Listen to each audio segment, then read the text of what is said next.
part of it, and this is the posterior part of it. Okay. So anteriorly, you're looking at, you can palpate on yourself. You cannot palpate posteriorly. Anteriorly, you can palpate the hyoid bone, which is not very comfortable way up there. It's a C-shaped bone, hyoid bone. Okay. You feel it? Okay. Hyoid bone. Then you have the thyroid cartilage. Okay. Now for male, under the function of testosterone, the anterior angle of the thyroid cartilage tilts forward. So male all have this Adam's apple more obvious. For female, you don't have testosterone, so the angle is not that obvious. Okay? So that's this part. That's the Adam's apple, the anterior angle of the thyroid cartilage. Then you have a cricoid cartilage below. Okay? Better here, cricoid cartilage below. Now, the thyroid cartilage is a V-shaped cartilage. Okay? It's a V opening to the back. Okay? And the cricoid cartilage is a signet ring. See the posterior surface of the cricoid cartilage is so big. Okay? Anteriorly, it's very narrow. Okay? So that's the three structures. Now, from the hyoid bone to the thyroid cartilage, this membrane is called hyothyroid membrane. Okay?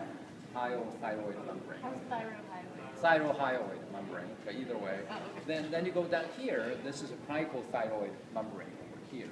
Okay. Now we know the vocal cord inserts into the thyroid cartilage from inside somewhere here.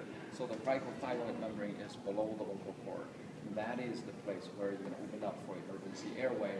This is below the vocal cord, and that will bypass the vocal cord in case you have emergency cases. Okay. Now, functional-wise, okay, if you turn around and look at the back of the cricoid cartilage, okay, you have another of three pairs of cartilages located on top here. So this little cartilage over here is called arytenoid cartilage. Okay, it's a triangular-shaped cartilage that's located on top, just sit on top of the cricoid cartilage. Triangular. Okay, because it's a triangle. See, look at here. If this is a triangle, you're looking at the posterior edge of the triangle. Make sense? Okay. The anterior tip of the triangle hook up to the vocal cord. That's the vocal cord over here. Okay. The one below. The one below. Okay. This is the false vocal cord. The one above is the false vocal cord. The one below is the true vocal cord. So these two structures, now I can take it apart. You said the one above is the false? The one above is the false vocal cord. It doesn't make sound. The one below is the true vocal cord. Okay. Then the space in between is the ventricle. Okay. So again, the arytenoid cartilage is a triangular-shaped cartilage, and it sits this way, and the tip of the triangle hook up to the vocal cord. Okay. So you have two on each side. Now, what happens is this triangular-shaped arytenoid cartilage can turn. Okay, so here is a cricoid cartilage. This triangular-shaped cartilage turns on top of the cricoid cartilage. Okay, on top of that, you have the corniculate cartilage, and you have a cuneiform cartilage somewhere there. Those are really two small cartilages that are absolutely not necessary and not important. Okay? The important thing is the arytenoid cartilage, that triangular-shaped one turns on top of the cricoid cartilage. Now, look at this muscle here.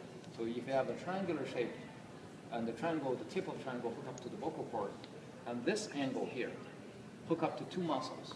One is here, one is over here. This one at the back is the posterior cricoarytenoid muscle. This one over here is the lateral cricoarytenoid muscle. You actually have two muscles here. You have a lateral cricoarytenoid muscle. You have a thyroarytenoid muscle. You have two muscles on the side, but you have only one muscle posterior. Okay. Now this triangular-shaped bone turns around. So when does it turn? Cartilage. When does it turn? It's only when these muscles contract. When the posterior cricoarytenoid muscle contract, it's going to turn this way. Okay? So if I illustrate these arytenoid cartilages sit on top of the cricoid cartilage, okay? My index finger hook up to the vocal cord, okay? My thumb hook up is the muscle, is the point where muscle hook up, okay?